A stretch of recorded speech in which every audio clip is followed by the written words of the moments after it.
There was a man who worked as a contractor living in Los Angeles. His name was Wade Porter, and he lived with his fiancée Laura and their son Michael. Wade tried to grow his business and fulfill their daily needs. Wade was also preparing for his wedding with Laura. One night, while Wade and his family were sleeping, Wade faintly heard someone enter his house secretly. Wade then took a baseball bat to protect himself. He also took Laura to Michael's room to check on him.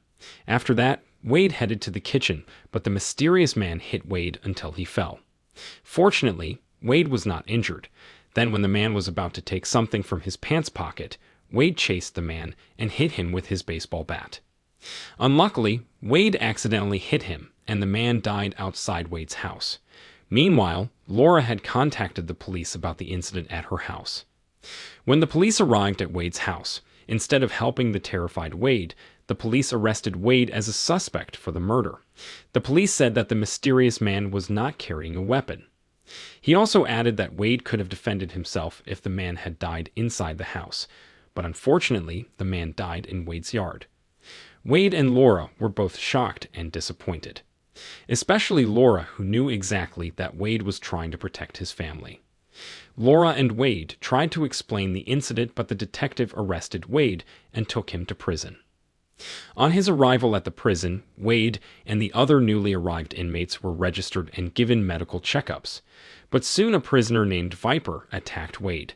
This was due to Viper thinking Wade was staring at him to challenge him when Wade was just looking at his surroundings. Fortunately, the warders then entered and secured the situation.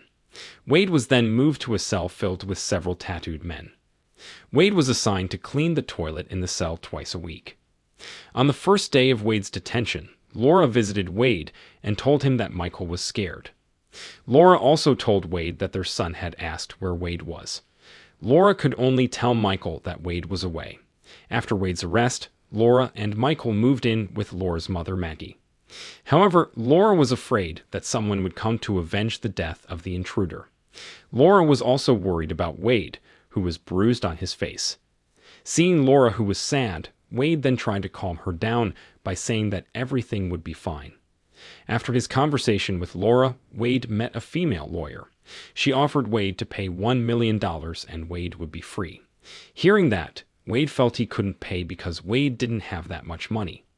Meanwhile, in another prison, there was a violent incident committed by the inmates.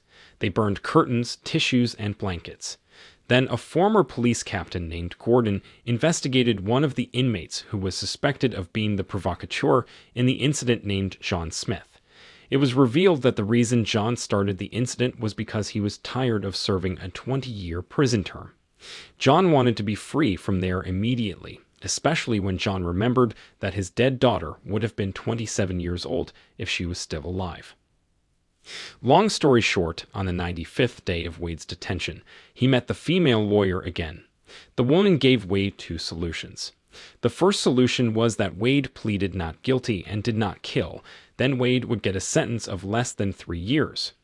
Also, if Wade stayed out of trouble in prison, his sentence would be halved. Moreover, Wade has already spent 95 days in prison, so the remaining period of Wade's detention will be approximately 15 months. As for the second solution, Wade would have to wait a year to go to trial, but with a sentence of premeditated murder. In addition, Wade could be sentenced to 15 years in prison. Wade firmly chose the first solution. The trial would take place 2 days later, and Wade would serve the remaining time in prison.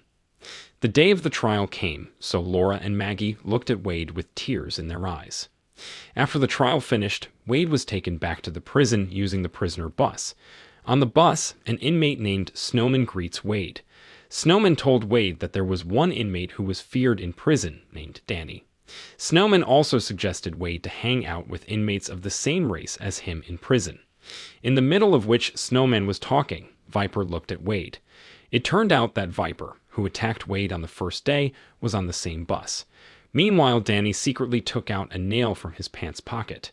Then suddenly, Danny injured one of the inmates. After that, Danny approached Snowman and gave him the nail. Snowman, who knew it, didn't dare to fight Danny. Finally, he accepted the nail and gave it to Wade. Soon the guards came and checked the inmates on the bus. Then all the inmates, including Wade, were put into an isolated cell as a result of the incident on the bus. Wade felt that he was framed by Snowman. He felt frustrated because he knew very well that he was not a criminal. Wade was upset about everything that had happened. A while later, the warden interrogated Wade as a witness to the incident on the bus. But the warden named Bill actually already knew that it was all Danny's doing. However, Bill still wanted to get a statement from the inmates who were on the bus. Wade, who heard that, was confused, but finally Wade didn't tell Bill that the culprit was Danny. Wade did this so that he could get protection from Snowman and his friends in prison. But the warden informed Wade that Danny could have killed Wade because Danny was a cold-blooded killer. Wade was initially scared, but he still didn't want to tell Bill about Danny. Wade, who consciously chose this decision, also knew that he would get more punishment. Then Wade was moved to a special cell called a closed cell, where Wade could only go out to the field for an hour and shower 3 times a week. Then it was Wade's turn to get a chance to go to the field. While on the field, Wade saw that there were many high-profile felons there. A few moments later, there was a fight between them, except for Wade, who was just silent in confusion. Meanwhile, Bill, a warden who was watching them, didn't rush to stop the fist fight. He seemed to deliberately let it happen. But there was one warden named Collins. Collins, who saw the riot, felt odd because Bill didn't stop them all immediately. Furthermore, Bill ordered other warders to fire rubber bullets at the inmates in the field because he wanted to see the fight get more interesting. One of the inmates who knew that felt that Bill's actions should not be like that. However, Bill, who saw that the inmate was unhappy, brutally beat him up. After a tiring morning, Wade finally met Laura, who was not allowed to see Wade for 3 months. Laura asked Wade why he was in a closed cell. Wade explained that he was involved in a problem that caused him to be punished and put in a closed cell. Wade also said that his detention period had been increased by 90 days. After that, Wade asked how Michael was doing, and it turned out that he was fine but missed Wade. Laura also said that she hadn't found a job yet, and her money had run out. Wade, who heard this, felt sorry for Laura. Finally, Wade told Laura to use the borrowed money that Wade should have used for his contracting business. One day, a new inmate named John Smith arrived at the prison where Wade was in. John was the inmate who caused the riot at the beginning of the story. It is known that John was transferred because he had killed 17 inmates. When John arrived, he was put into a closed cell along with Wade. Meanwhile, the other inmates who learned that John was transferred to the prison felt respect for him because John was a senior inmate. Bill, who brought John into the cell, said that John should not make trouble because Bill would brutally punish him if John made trouble. In addition, Bill also took photos of John's daughter and wife so that John could not see their photos. Luckily, John, who had a scary vibe, didn't make a scene with Wade, who panicked because John was in the cell. The next day after Wade, John and the other inmates went to the field. Wade and John talked about their families. Wade told them that he missed Laura and Michael. Meanwhile, John still remembered clearly how he got into prison. Wade then asked John how he got to know so many inmates when he was just transferred to the prison. John then explained that in the prison there were several groups based on race. First, there were Latin Americans from the South and North. Then there were those of the African race who were usually joined by Asians.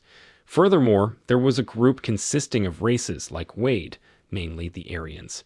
Then John explained that people like Snowman would order new people from selling drugs to killing other inmates. If a new inmate like Wade refused the order, then Wade would die. All of John's words were proven the next morning, when Snowman ordered Wade to fight with inmates from the Hispanic gang. Wade, who knew this, could only obey Snowman's orders. Luckily, Wade managed to win the fight. But on the other hand, Bill and Collins argued. Bill told Collins to shoot Wade's opponent with a regular rifle. Collins, who knew that, felt heartless and wanted to shoot with rubber bullets. However, Bill was stubborn and shot the inmate in the leg with a regular bullet. This made the inmates shocked because Bill fired real bullets. Wade also panicked seeing the incident.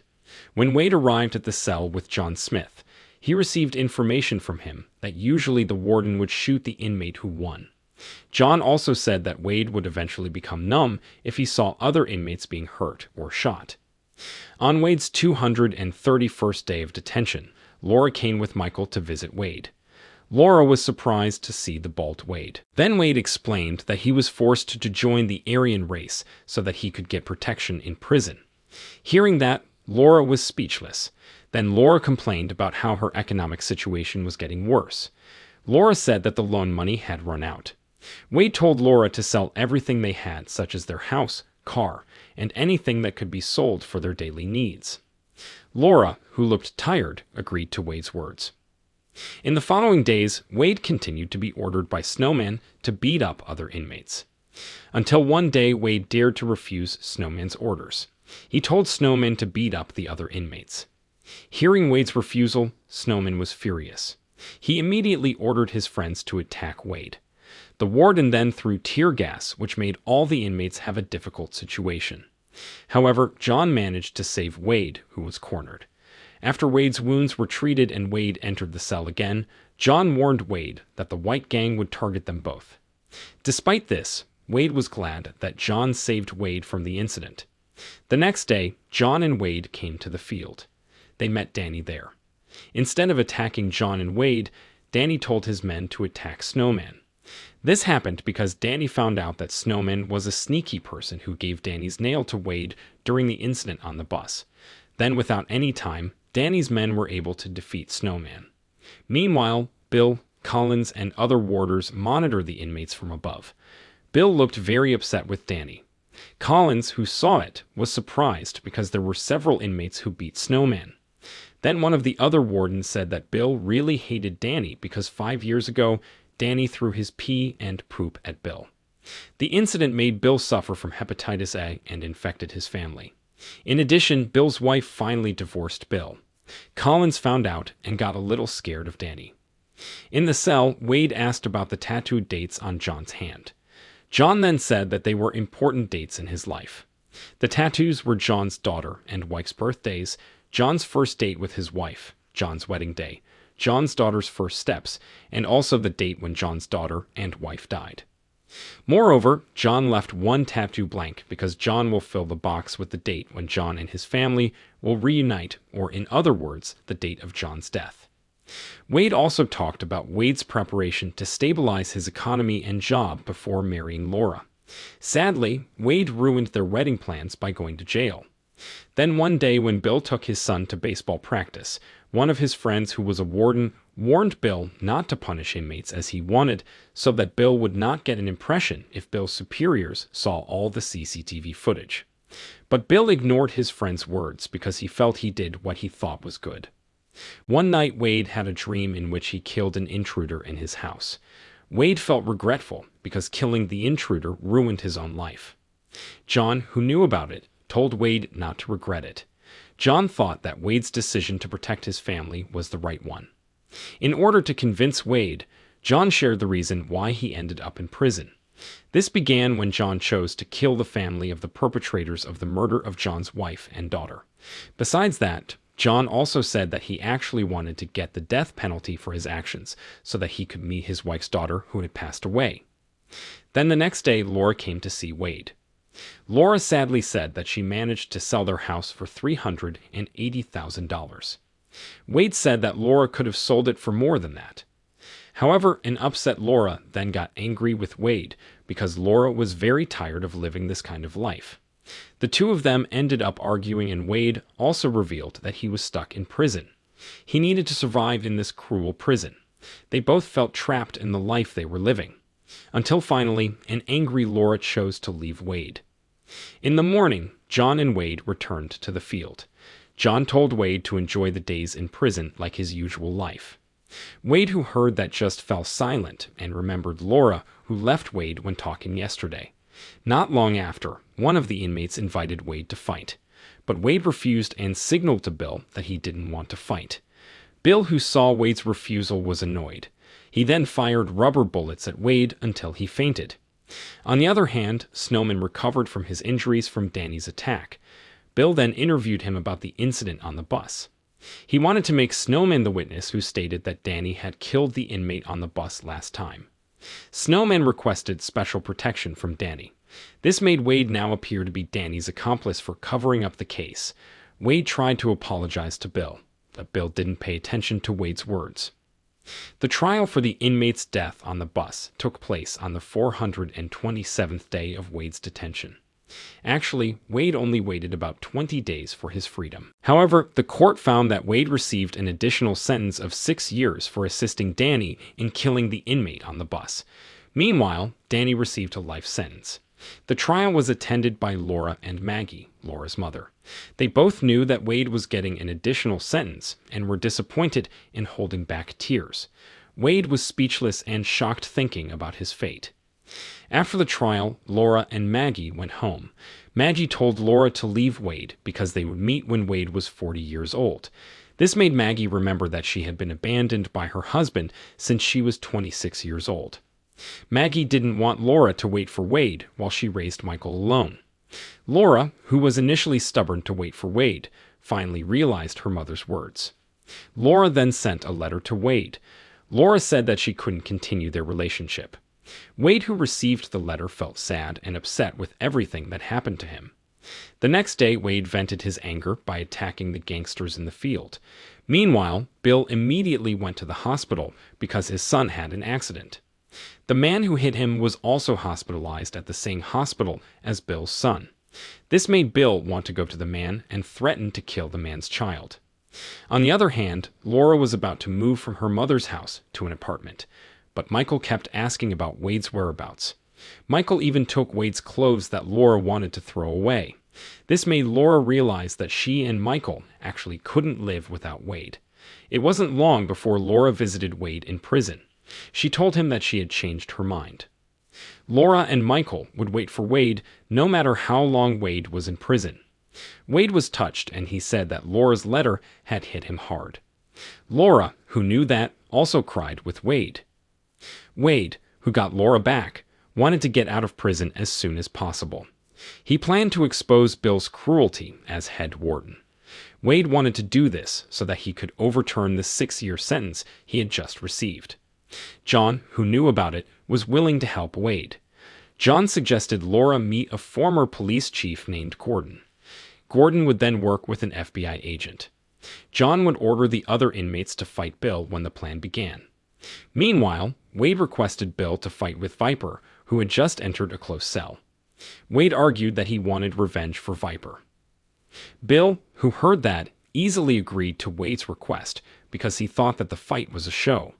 However, Bill put forward one condition, which was that the fight would end if one of Wade or Viper died. Wade, who knew that, was satisfied because Wade had deliberately provoked Bill.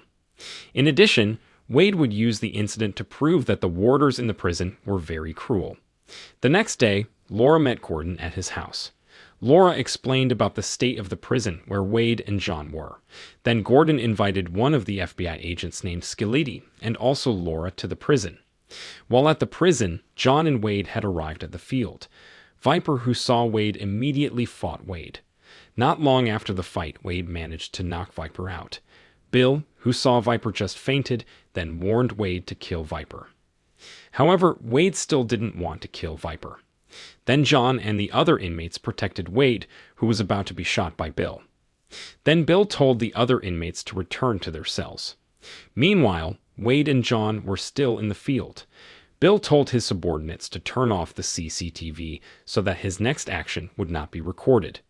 Bill then approached Wade and John and was about to kill Wade with his knife. Then John, who knew it, immediately slashed his small knife into Bill's neck until he died. Meanwhile, John was finally shot because he resisted Bill.